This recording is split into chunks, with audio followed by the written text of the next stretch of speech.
Welcome back to another episode of really cool builds in the Edge of Fate. Today we're doing something slightly different. I have been hearing from all around the world, mainly people in my Twitch stream where we record all these live twitch.tv/Mactics, that Mask of Fealty is feeling absolutely insanely spectacular in the Edge of Fate. Now, I do not currently yet have a build constructed at this very moment. But what we're going to do with this video is basically another edition of something I did back in episode Heresy, where we are going to put the build together piece by piece in real time, and I'm going to explain all of my rationale, and I'm going to explain my thought process, and I'm going to explain everything that's going through my head while I'm piecing this together so that you guys can kind of understand how you go about build crafting, how you go about putting together a build, and so that you can take these lessons and apply them when you're trying to create your own builds for other exotics, other classes, other purposes, and things of that nature.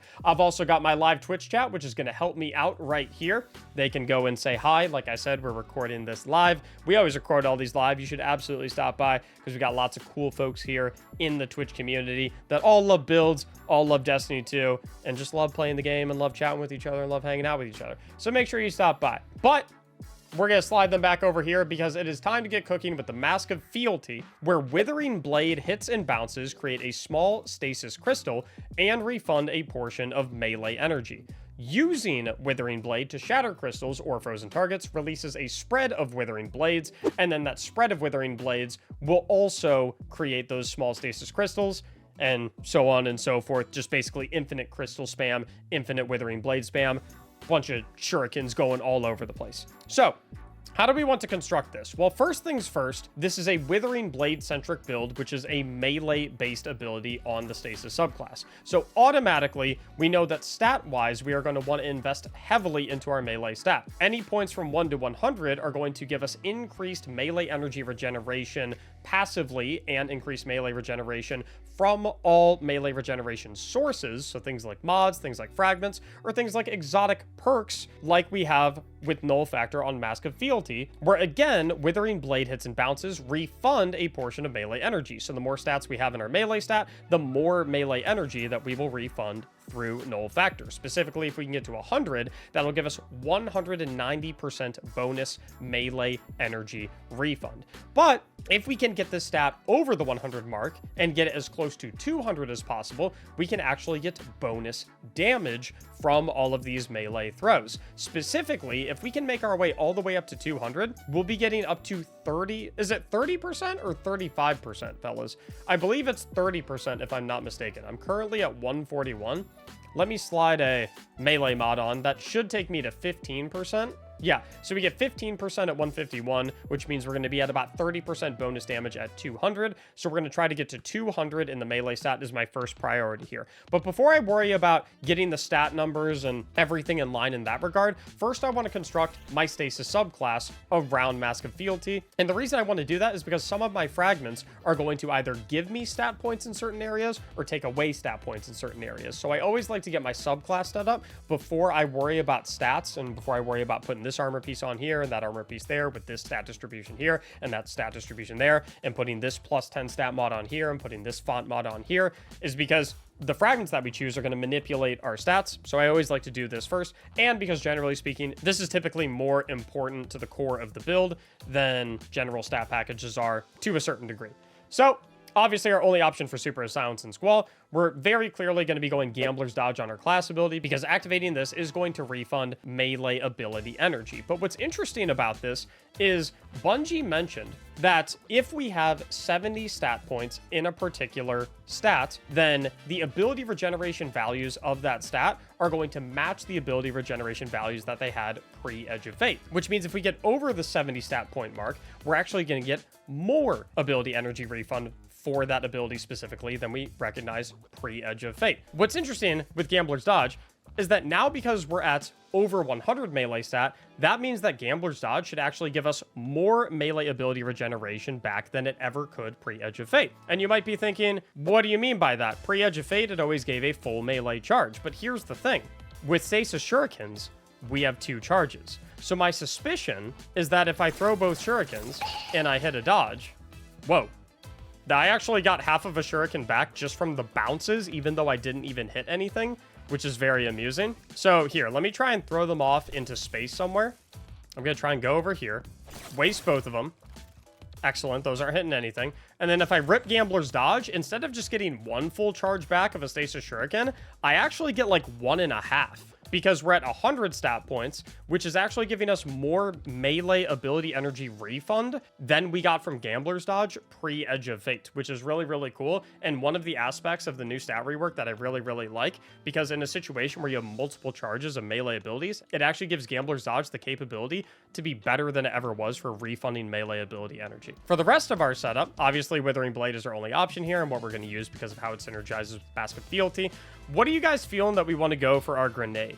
I'm kind of feeling Glacier Grenade, because if I can throw down Glacier Grenade, then there's some Stasis Crystals right there, and then I can chuck a Shuriken at it, and then it'll blow up all of the other crystals, and then go ahead and spread out into a bunch of additional crystals. But I also could see the merits for Duskfield Grenade, because Duskfield is just generally speaking an incredibly strong grenade, and really, really good for area control. I think we'll revisit that in a brief moment, because I do want to take a look at our aspects first. And I think a no-brainer here is obviously going to be Grim Harvest, right? Defeating slowed or frozen targets creates Stasis Shards. These shards grant melee energy when picked up by you or your allies. While Grim Harvest is equipped, picking up Stasis Shards grants stacks of Frost Armor. So not only is picking up all of these Stasis Shards going to give us increased melee regeneration, which is key for a melee-focused build where we're spamming Shurikens, but it is also going to give us more melee energy than we could have ever received before pre-Edge of Fate, because we are at 151 at the current moment with our melee stat. We're 30 points over 70, which would have replicated pre-Edge of Fate values. And we get Frost Armor anytime we pick up those Stasis Shards, so we're kind of double dipping here. We're getting the bonus melee energy, and we're getting bonus damage resistance. For our other aspect, I'm thinking I do like the merits of Duskfield Grenade if we pair this with Touch of Winter, because then our Duskfield Grenade has a Stasis Crystal in the middle of it. So we kind of get a combo between Duskfield Grenade and Glacier Grenade, where now, even though we aren't throwing out Stasis Crystals directly with the Glacier Grenade, our Duskfield Grenade is going to give us that AoE control, plus it's going to give us that crystal, which is why we kind of liked the idea of Duskfield Grenade in the first place. And then we can throw shurikens at that crystal to make even more crystals. And then just keep on blasting. Another good option could be, though, and this is a huge one, slowing targets briefly increases your class ability regeneration. And every time we hit literally anything with Withering Blade, or our Duskfield Grenade for that matter, we're slowing targets. So let's see how that actually feels in practice, right? So if I, like, double Shuriken, and then I hit a class ability, and then I slow that guy, and then I Duskfield that guy, it's a decent amount of regeneration. But you know what? What's our class? Our class stat is only at 49 at the current moment. So how would it feel if we got it borderline maxed out for regeneration purposes, right? What if I rotated all of these? So now we're at 79. Are any of these going to give me class stat? That gives me class. So now we're at 89 class stat. How does that feel now? Let me get some real enemies in here. All right, so we're going to hit a dodge. And Winter Shroud also slows, so that will proc the regenerative effect in and of itself. Shuriken to slow that guy. Shuriken to slow that guy. And then we can hit a dodge, get both of our shurikens back. Shuriken that guy. Shuriken that guy. Shuriken that guy. That gets our dodge back. Gets both of our shurikens back. Shuriken that... Okay. Yeah, you know what? Yeah, that might be the play right there. That seems kind of a little bit good. And this is before we even put on specific fragments, so I'm liking where we're at right now. I kind of want to stick with that. I like that setup. That feels really good. But in terms of fragments, let's see what we can do here, okay? I feel like you gotta go Fissures with something like this, right? Increases the damage and size of the burst of stasis when you destroy a stasis crystal or defeat a frozen target. We're killing tons of crystals. So I feel like this is definitely a must-have in this build. And slot number 2, defeating slowed or frozen targets grants you class ability energy. That seems really good as well, considering that our Gambler's Dodge gives us 1.5 Withering Blades back and slows targets to refund itself.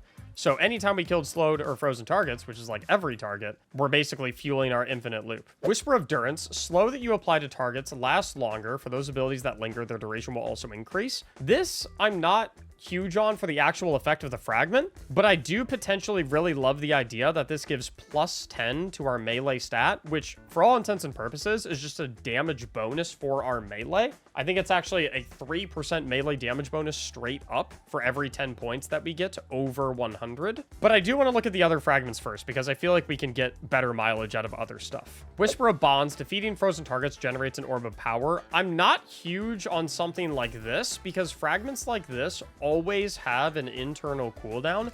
If I could continuously spam this, then I would maybe like it. But as you can see on the left side of my screen, Whisper of Bonds cooldown 9 seconds. So like only being able to do that every 9 seconds, I don't really love. Or every 10 seconds or whatever it is. So I'm not a fan of that. Whisper of Shards, shattering a stasis crystal temporarily boosts your grenade recharge rate. Shattering additional stasis crystals increases the benefit of this duration. I potentially like this because it allows us to also spam Dusk Field grenades, because all the stasis crystals that we're shattering is going to give us increased grenade regeneration, so we can throw more Dusk Field grenades, so we can slow more things, so we can proc Winter Shroud more often, so that we get increased class ability regeneration more often, so we can proc Ambush Dodge more often, and so we can get 1.5 Withering Blades back more often. So I think this, I'm going to put this in as a maybe. Up next, we have Whisper of Chains. Defeating targets while you have Frost Armor has a chance to create a Stasis Shard. And as we said previously, we love getting Stasis Shards with this build because we get Frost Armor from them through Grim Harvest, and we just get straight up melee ability regeneration back. So I feel like I would like this as well. Next is the Whisper of Torment. You gain grenade energy each time you take damage from targets. Having Frost Armor increases the amount of grenade energy. Not a fan of this because it gives us minus 10 grenade. So even though we're getting increased grenade energy, we kind of also get less overall grenade energy because we're losing some grenade stat. So I'm going to pass on this. Whisper of Fractures, shattering a frozen target with a melee attack grants a stack of Frost Armor. This sounds good because it plays into our loop perfectly. But I feel like this isn't necessary considering that we're generating a ton of Stasis Shards, and picking up all those Stasis Shards gives us Frost Armor through Grim Harvest. So I feel like this is just going to be overkill. I feel like that's not necessary. Whisper of Impetus, damaging targets with a Stasis melee reload. Nope. Don't care about that. Don't care about that. Don't care about that. Whisper of Hunger increases the melee energy gained from picking up Stasis Shards. The problem with this, though, that sounds insane, but the problem with this is it takes away 20 from our melee stats. So we're basically sacrificing 6% melee damage to get increased melee energy from Stasis Shards. That minus 20 is brutal. But I do want to test and see what the difference is looking like. Let me rally back up, and let me make a Stasis Shard. So I'll freeze that guy. I think that should make a shard, right? So there's a shard right there. I'm going to throw both of these, get rid of them. I'll pick this shard up. Did that just give me a full charge? Hold on.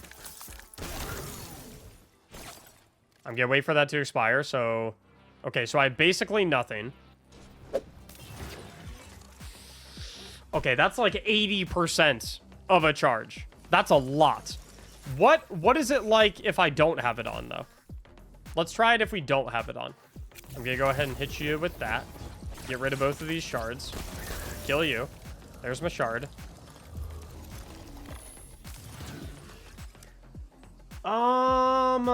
It still gives a pretty sizable chunk without it. And I feel like the little bit extra that we do get with it is not worth losing 20 melee stats. Especially considering how often our class ability is going to be up. And we can just rip our class ability to get tons of energy back anyway. So honestly, I don't think I'm about this one. I'm not going to lie. On paper, it looks and sounds very good. But actually testing the differences between the two, I don't think it's good enough to justify the minus 20 melee. What else do we have here? Whisper of Rime. Your Frost Armor has increased duration and maximum stack count. So this is where I want to pull up the Destiny Data Compendium, which I feel is such a helpful tool when it comes to trying to understand like the specifics, numerically speaking, of some of these things.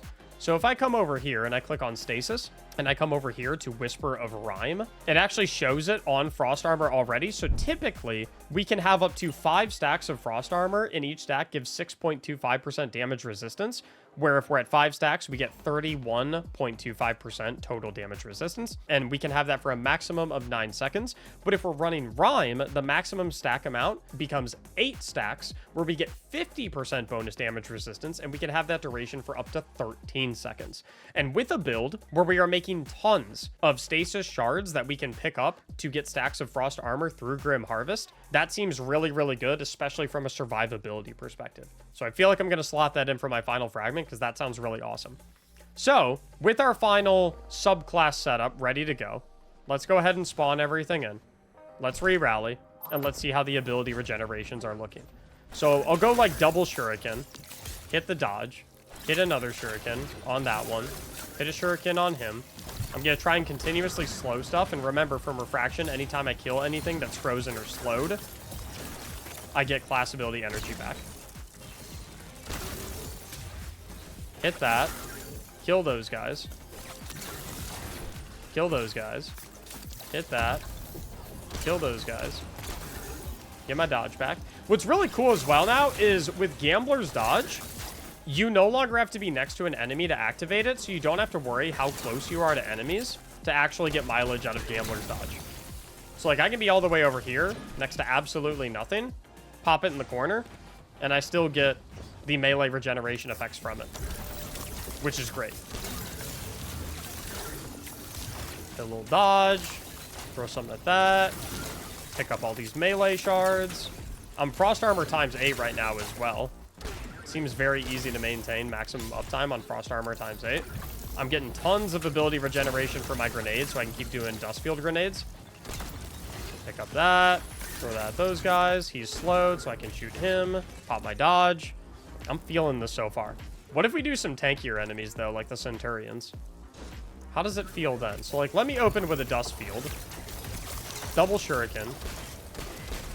Kill that guy. Hit a dodge. Shuriken. Kill that guy. Tankier targets, I'm struggling a little bit more. Let me reset this, because I didn't start with all of my abilities. This weapon also synergizes insanely well with weapons that have things like Chill Clip, because that's another way to activate Whisper of Refraction. Defeating slowed or frozen targets grants you class ability energy, and slowing targets briefly increases your class ability regeneration. So, like, if I pop my class ability right now, and I do one shot of Chill Clip, that's going to proc all of those effects right there. So, literally just shooting a bullet with my Chill Clip gun is going to give me class ability energy back. Hit the dodge, hit that, hit that, hit that, hit that, hit that. Slow these guys, kill him, hit the dodge, throw that, throw a shuriken. Okay. Now we're starting to kind of carve through these tankier targets. Okay. Aggro Scepter could be a great choice as well. I'm liking where we're at right now. So now let's get to the mods. So on the helmet itself, I'm thinking we go... I don't really care about getting my super that much. I'm not going to lie. Like, the strong suit of this setup is not really Silence and Squall. But when it comes to helmet mods, it's primarily super and orb generation based stuff. So I guess we might as well. We're dodging a lot. So I feel like Dynamo can make sense. But other than that, there's not really a whole lot of stuff we can put on a helmet. Like, we can do hands-on, bonus super energy on melee kills. But, like, that's kind of it. And then maybe a Harmonic Siphon so that when we get multi-kills with our Chill Clip weapons, we generate Orbs of Power. But not a crazy amount of options on the helmet that are really beneficial mod-wise for our setup. Down on the gloves, though, this is where we can get a lot of mileage. So right now, we're at 131 melee stat. But if I throw on 2 melee font mods, those will give me 20 bonus melee stat apiece anytime I'm armor charged. So if I'm armor charged simply by picking up an Orb of Power, I'm not actually at 131 melee stat. I'm actually at 171 melee stat. I've also got a heavy-handed on, so my powered melee final blows can create orbs of power. So I can create an orb of power with my powered melee final blows, pick it up, that's going to give me the armor charge, and then that's going to give me the bonus 40 melee stat, which is going to be equivalent to a 12% melee damage buff overall. So I really like that. Unfortunately, that does only leave me one slot for an energy mod, but I can put on a 1-cost mod and get 5 stat points towards a stat of my choice. Currently, I have class, but we're going to retune these in a second. Chest piece, I'm thinking we probably just want to go resistances. There's not a whole lot of stuff on our chest that can help us with our rotations, so I'm gonna leave on just resistances for now. On the boots, I'm thinking we definitely want to lean into ability regeneration when we pick up orbs of power. I'm thinking specifically we can just go keep it simple, go something like an absolution. I think better already would be really nice, because even though we have a lot of damage resistance and frost armor, we don't have any effective ways for regenerating our health. So 1 cost for better already to immediately begin health regeneration on orb of power pickup, I think could feel very nice. And then finally, I'm thinking we go... Wait, can we just fit another abs? Can we go double up on absolution? Yeah, we can just double up on absolution. Nice and easy. Finally, on our class item, we definitely want a Reaper mod because of how often we're dodging. And then I'm thinking... I'm torn between something like Powerful Attraction to scoop up all nearby orbs so we automatically turn on our font mods and we don't have to go pick up everything, or something like Time Dilation to increase the duration of our armor charge stacks so that we get 15 seconds of this font activation per armor charge stack instead of only 10 seconds. I kind of am leaning towards the Time Dilation because ultimately it just makes it so that I don't have to worry about constantly picking up orbs and generating orbs to maintain my font's uptime. So I think I'll go Time Dilation and then a Bomber mod. Reason I'm not going an Outreach mod is because I already get so much melee ability regeneration through Gambler's Dodge itself and all of the melee regeneration sources from things like Mask of Fealty that I feel like I don't really need this all that much. Now, as far as fine-tuning stats go, I do want to see if I can pivot a little bit of the class stat over into the melee stat. That will be a little bit of a trade-off where I'm not going to be getting my class ability up as frequently, and I'll have a little bit more bonus DPS for melee. Of course, as we get deeper into the expansion and you have access to higher power level activities and thus have access to higher armor tiers, you'll get pieces of armor with higher total stat packages and more favorable distributions, where if you get tier 5 armor, you'll even have stuff like the tuning slot, so you can subtract 5 stat points from a stat that you don't care about for this build, aka something like health or super, and you can plug it into something that you do care about for this build, like melee or class. We do care a little bit about class regeneration because our Gambler's Dodge is what's fueling us with about 1.5 melee charges per activation. So this build is probably about 70 to 75% as good as it can be at the current moment. And then once we get deeper into the expansion and we can grind out higher tiers of armor, we get more total stats and we can play around with having a little bit more in melee and a little bit more with class. So we have better regenerations and better bonus damage. So I'm thinking that I want to be... What do we want to do here?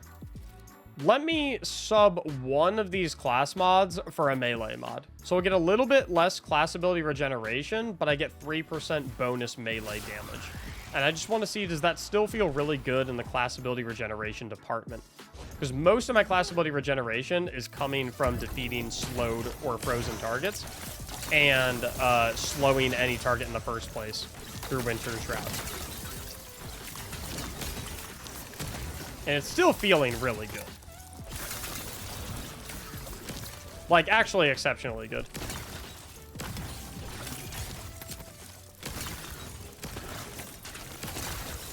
Yeah, that's still feeling pretty darn good. And I'm missing some of the shards as well. Those shards give so much melee energy when you're at a high melee stat count, which is spectacular. Now, to round things off, let's take a peek at the artifact and see what on the artifact could also help us with this build. One with Frost. While Frost armor is active, stasis weapons gain increased reload speed and stability. That's not really that big of a deal for what we're trying to do with this build. I do like Fever and Chill, though. Rapid precision hits with stasis weapons grant Frost armor. That can help play into our loop a little bit. Frost Renewal. While you have Frost armor, taking critical damage releases a burst that freezes nearby combatants and grants Frost armor to you and nearby allies. That can feel very good. What else do we got going on here? Ooh. While you have Frost armor, your melee recharges faster and deals increased damage. Get Shield Crush ASAP. That's going to be nice for this build. This right here, that's going to be the star on the show on the artifact when it comes to this build. So, I would say that we put together a pretty solid setup, if I do say so for myself. It was very good at killing those tanky Centurions. It was very good at mopping the floor with the less tanky enemies and doing pretty good at ad clear. The ability regeneration on it is insane. The survivability on it is pretty solid. And overall, it's an exceptionally fun build to use. I've always loved Mask of Fealty, also a very cool looking helmet as well. And so overall, I like this setup a lot, and I think we did a pretty good job putting it together. And hopefully, seeing how the sausage is made, seeing the process in action, gives you a deeper insight for build crafting in Destiny 2 and makes it easier for you to apply these ideas and these principles when you're trying to put together your own builds for your own exotic armor pieces and your own setups. So hopefully you found this helpful. If you did, please consider leaving a like on the video. And if you want to see future builds, be sure to subscribe to the channel. Thank you so much for watching. And as always, have a great day.